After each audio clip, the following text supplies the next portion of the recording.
हाँ तो students, Bihar board exam special 2023 के एपिसोड नंबर 2 में हम लोग पहले यूनिट स्थिर वैद्युत की इलेक्ट्रोस्टैटिक्स के पहले चैप्टर विद्युत आवेश तथा विद्युत क्षेत्र के एपिसोड नंबर 2 में कुछ प्रश्न को देखने जा रहे हैं, जिसमें एक 12 नंबर क्वेश्चन है। 12 नंबर क्वेश्चन कह रहा है कि धातु से बने गोले को धन आवेश दिया गया है।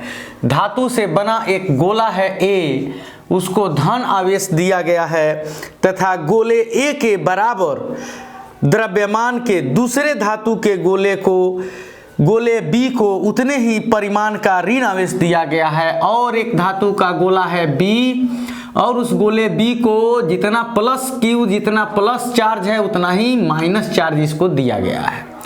और इन दोनों गोलों का द्रव्यमान क्या है, तो आपस में बराबर है। अगर ये 1 किलोग्राम का है तो ये भी 1 किलोग्राम का है। तो धातु के बने गोले A को धन आवेश दिया गया तथा गोले A के बराबर द्रव्यमान के दूसरे धातु के गोले B को उतने ही परिमाण का ऋण आवेश दिया गया जितना धन आवेश गोले A को दिया गया था। तो ऑप्शन है गोले A और B के द्रव्यमान अब भी बराबर ही रहेंगे। गोले A का द्रव्यमान बढ़ जाएगा, गोले B का द्रव्यमान घट जाएगा, गोले B का द्रव्यमान बढ़ जाएगा। क्या होगा? तो सबसे पहले हम लोग जानते हैं कि आवेशन की क्रिया में सिर्फ कौन भाग लेते हैं, तो सिर्फ इलेक्ट्रॉन भाग लेते हैं। Only electrons are participated in the process of charging. तो आवेशन की क्रिया में कौन भाग लेते हैं, तो इलेक्ट्रॉन भाग लेते हैं। तो आप जानते हैं कि कोई भी वस्तु जो होता है उस पर इलेक्ट्रॉनों की संख्या और प्रोटॉनों की संख्या आपस में समान होती है। यानी कोई भी वस्तु क्या होता है, उदासीन होता है, न्यूट्रल होता है। तो अगर इसको कहा गया है कि इसको धन आवेश दिया गया है, तो धन आवेश दिया ही नहीं जा सकता। धन आवेश देने का मतलब है इस पर से इलेक्ट्रॉनों को हटाना। जैसे ये मान लो कि सोडियम परमाणु है, इसके सेंटर में 11 प्लस हैं और 11 इलेक्ट्रॉन चक्कर लगा रहे हैं, तो उसमें से 1 इलेक्ट्रॉन तुम निकाल दिए। 1 इलेक्ट्रॉन निकाल दिए तो 10 इलेक्ट्रॉन 10 प्रोटॉन के चार्ज आपस में खत्म हो गए और 1 प्रोटॉन का चार्ज इस पर बताएगा, तो ये कहलाएगा सोडियम प्लस। तो किसी वस्तु को धन आवेश देने का मतलब है उस पर से इलेक्ट्रॉन को हटाना, क्योंकि इलेक्ट्रॉन को हटाना, सामान्य अवस्था से जब इलेक्ट्रॉन को कम कर देंगे तो वह ऋणावेशित कहलाएगा और धनावेशित कहलाएगा, और सामान्य अवस्था से जब ज़्यादा इलेक्ट्रॉन कर देंगे तो वह ऋणावेशित कहलाएगा। तो क्वेश्चन है कि वस्तु A एवं B दोनों के द्रव्यमान बराबर हैं। A को जितना धन आवेश दिया गया है, B को उतना ही ऋण आवेश दिया गया है। तो धन आवेश देने का मतलब है कि इस पर से इलेक्ट्रॉन को हटाया गया है। तो इलेक्ट्रॉन का द्रव्यमान होता है 9.1 × 10⁻³ किलो। तो जितने इलेक्ट्रॉन इस पर से हटेंगे उतना 1 इलेक्ट्रॉन के द्रव्यमान का उतना गुना द्रव्यमान घट जाएगा। तो कोई अगर वस्तु जिसको धन आवेश दिया गया है तो उसका सीधा अर्थ है उस पर से इलेक्ट्रॉन को हटाया गया है, यानी धनावेशित वस्तु का द्रव्यमान पहले की अपेक्षा घट जाएगा। और ऋण आवेशित वस्तु का मतलब उस पर इलेक्ट्रॉन एक्स्ट्रा दिया गया है। जैसे इस पर 10 इलेक्ट्रॉन 10 प्रोटॉन थे, अब 5 गो इलेक्ट्रॉन और दे दिए, तो इलेक्ट्रॉन गए तो इस पर तो इलेक्ट्रॉनों में द्रव्यमान होता है, तो इनका द्रव्यमान बढ़ गया। क्योंकि धन आवेश आवेशन की क्रिया में भाग नहीं लेते, क्योंकि आप जानते हैं कि धन आवेश नाभिक में होते हैं और नाभिक की त्रिज्या होती है 10⁻⁻15 मीटर, और इतनी दूरी पर ये प्लस प्लस एक दूसरे को विकर्षण के बदले आकर्षण करते हैं, जिसे नाभिकीय बल या युकावा बल कहते हैं। और ये इतने प्रबल बल से ये एक दूसरे को आकर्षित करते हैं कि नाभिक से किसी धन आवेश को निकाला नहीं जा सकता। तो अगर कोई वस्तु ऋण आवेशित है तो इसका मतलब उस पर एक्स्ट्रा इलेक्ट्रॉन है सामान्य अवस्था की अपेक्षा, तो वो उसका द्रव्यमान बढ़ेगा और धनावेशित का द्रव्यमान घटेगा। एक 13 नंबर क्वेश्चन है, इसका हम लोगों को सॉल्यूशन करना पड़ेगा। दिए गए चित्र में यदि आवेश Q पर कुल प्रभावी बल 0 है तो Q/Q का अनुपात होगा। यानी एक क्वेश्चन दिया गया है और यहाँ पे ये जो क्वेश्चन है इसमें ये दिया गया है कि ये क्या है, तो ये एक स्क्वायर है और इसके इस सिरे पर Q और इस सिरे पर Q है, फिर इस सिरे पर Q चार्ज और इस पर स्मॉल q, और इसको वैसे दिखाया गया है, और ये भुजा की लंबाई r मान ली गई है।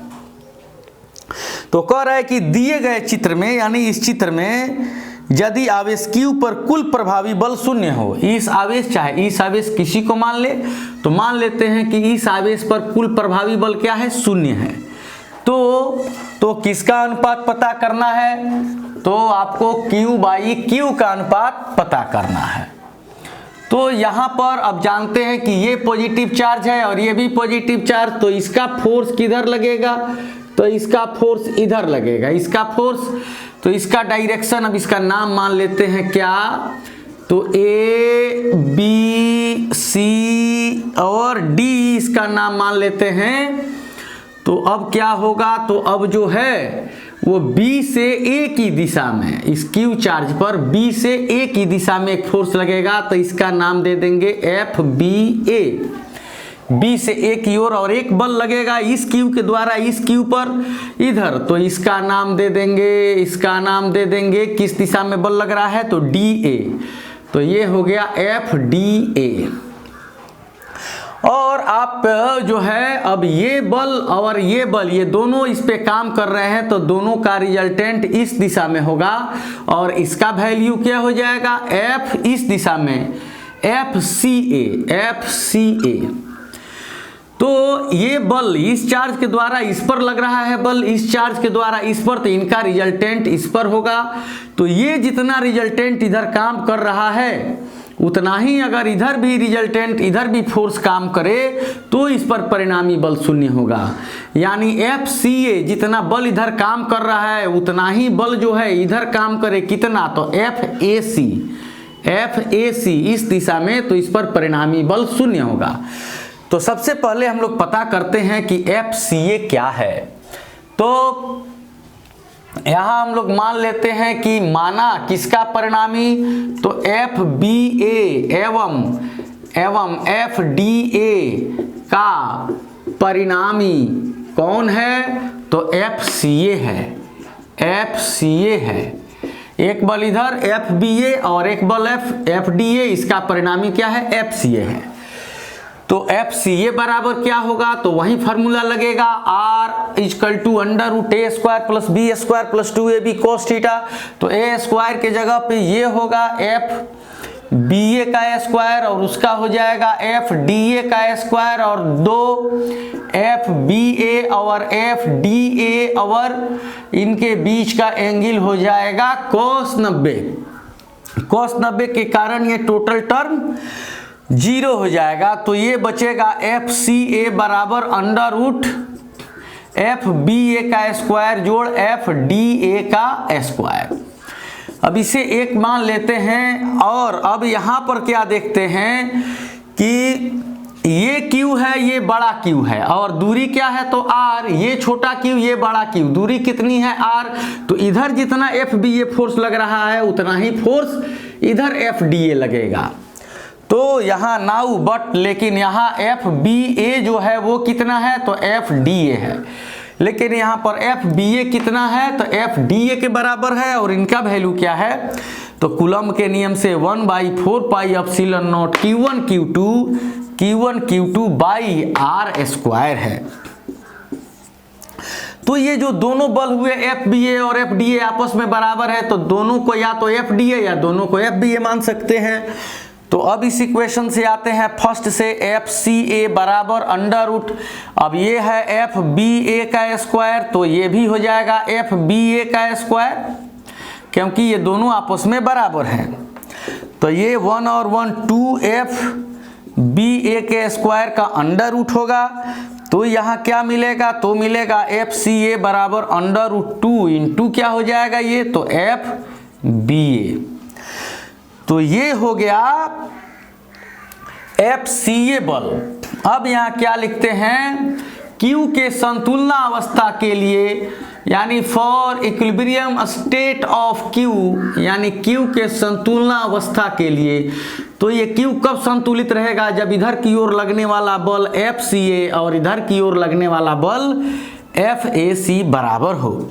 तो FCA कितना है, तो FCA यहाँ से √2 FA है, √2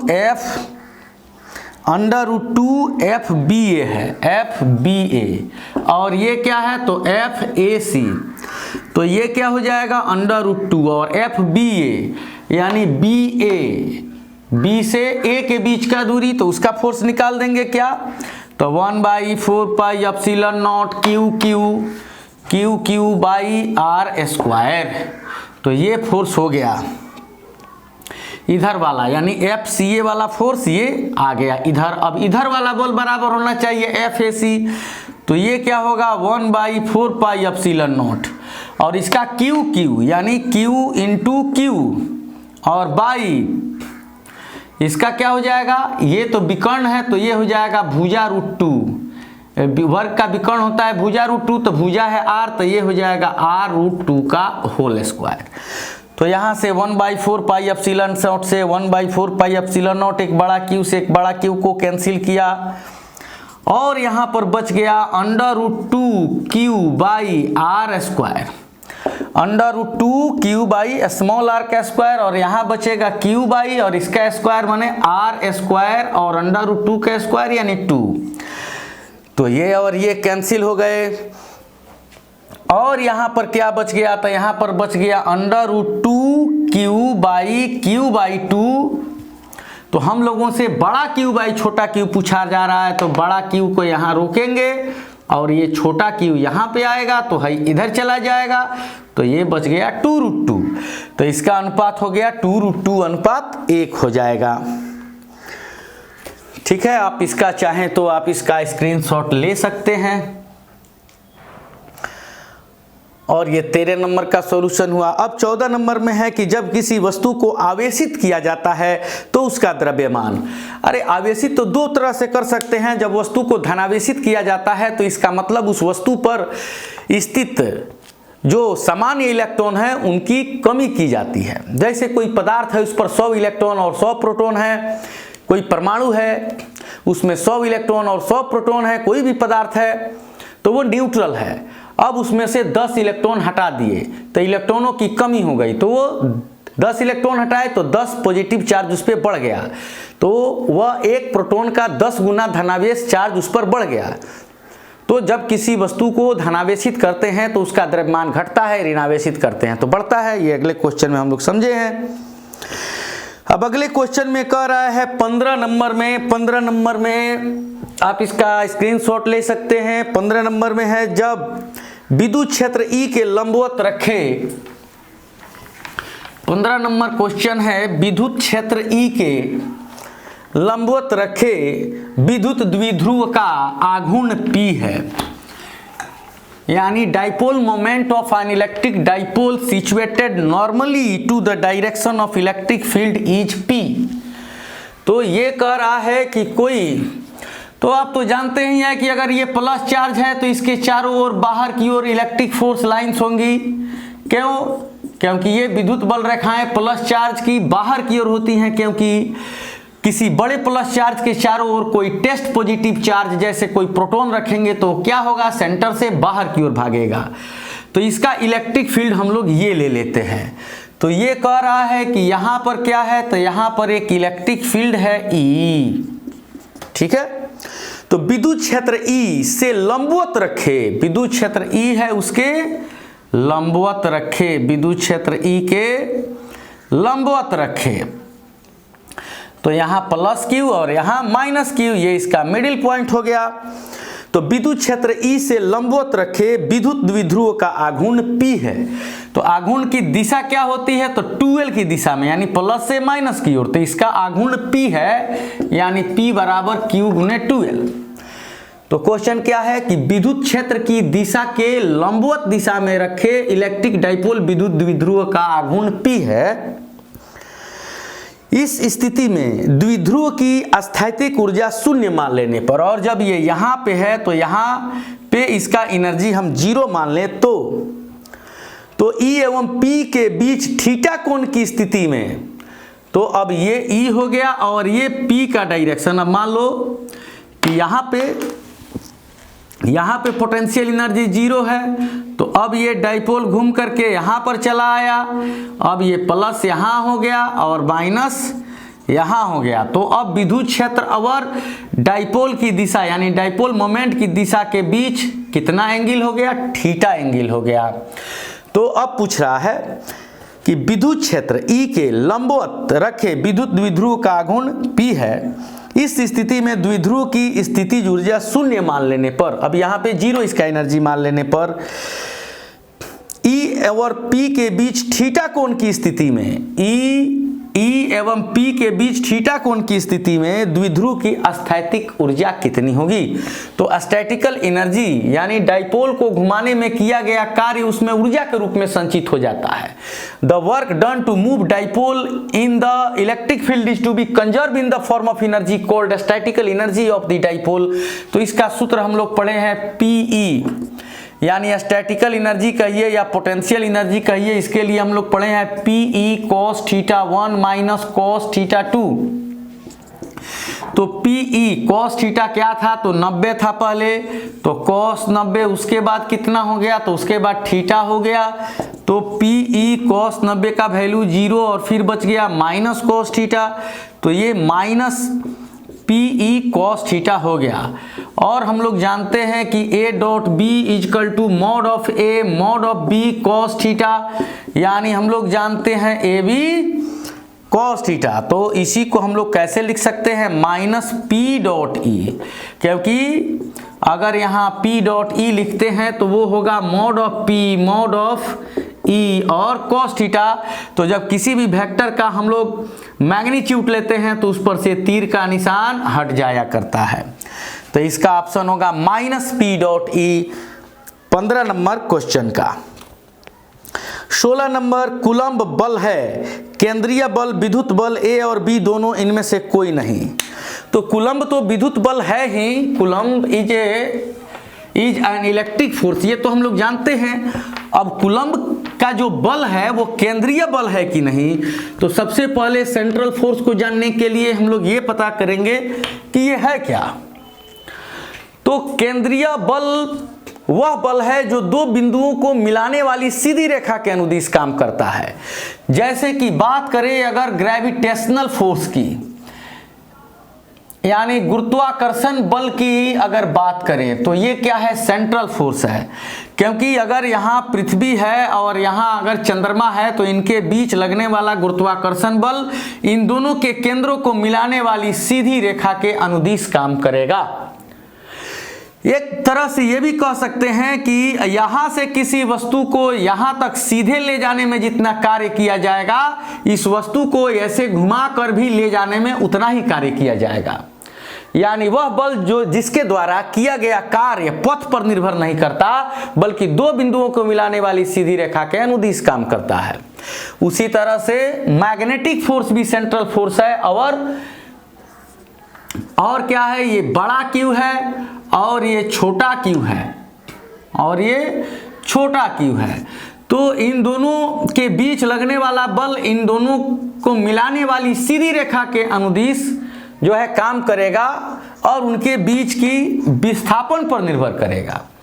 अब इस क्यू को इसके इलेक्ट्रिक फील्ड में यहां तक लाते हैं, पॉइंट ए तक इसको अगर सीधे यहां से सीधे ला दें तब भी उतना ही काम होगा, या इस क्यू को ऐसे हजारों किलोमीटर घुमाकर तब लाएं तब भी उतना ही काम होगा। तो सेंट्रल फोर्स के द्वारा किया गया कार्य पथ पर चले गए दूरी पर निर्भर नहीं करता, दो बिंदुओं के बीच सीधी रेखा पर निर्भर करता है। तो कूलम्ब बल क्या है? तो यह जो है ये केंद्रीय बल भी है, सेंट्रल फोर्स भी है, क्योंकि वो दो आवेशों को मिलाने वाली सीधी रेखा के अनुदिश काम करता है। Coulomb force that means electrostatical force always acts in the direction of a straight line joining two charges. और यदि बात करें यदि समरूप विद्युत क्षेत्र x दिशा में विद्यमान हो तो समविभवी तल कैसे होगा? तो समरूप विद्युत क्षेत्र x दिशा में गतिशील हो तो समविभवी तल हमेशा y या z में होगा, यानी विद्युत क्षेत्र के लंबवत दिशा में समविभवी तल होगा।